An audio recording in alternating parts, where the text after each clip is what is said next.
Okay, let's move on the I-765, which is the most important document of the application.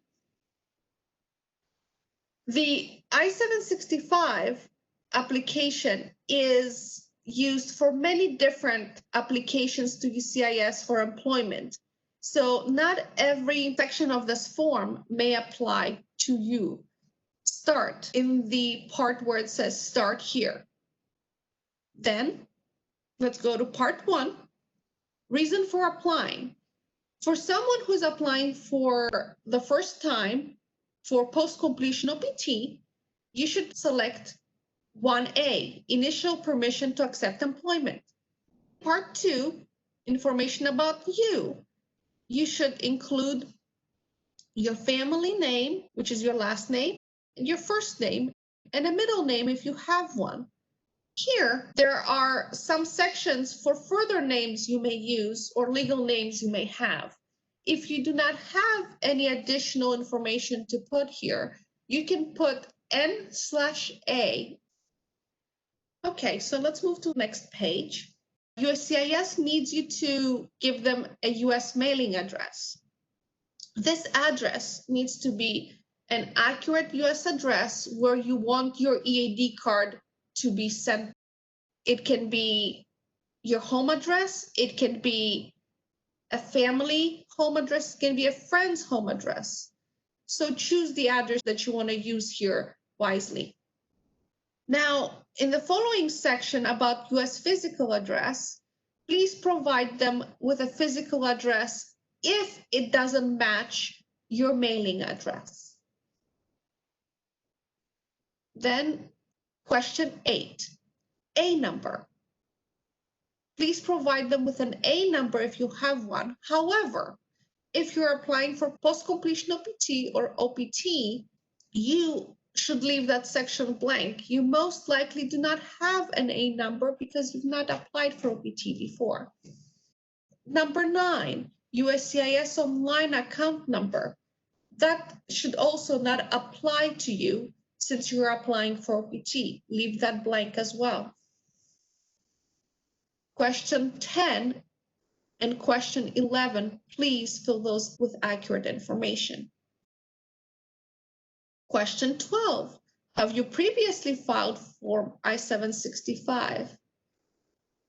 Well, if you have applied for OPT before, for another degree or from another school, please choose the right answer here. The same thing in question 13.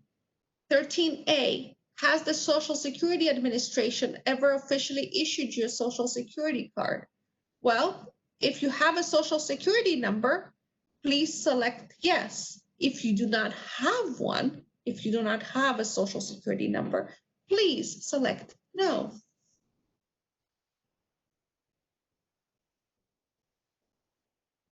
In 13B, please provide them with a Social Security number if you have one. And then in question 14, do you want Social Security Administration to issue a Social Security card? Well, if you already have a number, then you can select no. And then in section 15, select also no. If you need a Social Security number, you will need to select yes in question 14 and fill out the rest of the information so that Social Security can issue you a Social Security card while you're waiting for your EAD card. So then we move on to number 18. Please write the country or countries of citizenship. On the next page, you will need to write place of birth. So in 19A, you'll write city of birth. 19B, state of birth. 19C, country of birth. In number 20, please provide them with your date of birth. Moving on to 21A, I-94 number. Your I-94 is your arrival departure record. Write the number here. In 21B, passport number. Please provide them with your most recent and valid passport number here. 21D, country that issued your passport. Please write the name of the country that issued your passport. 21E, expiration date of the passport. Please write the expiration date. Date of your last arrival. The date should be the same date that is reflected on your I-94. 23, place of your last arrival. That can be the place that you last arrived in the United States. Number 24, immigration status at your last arrival. For many of you, you entered the United States as an F1 student, so you can write that here. But for some of you, you entered the United States on a different status and changed your status in the United States.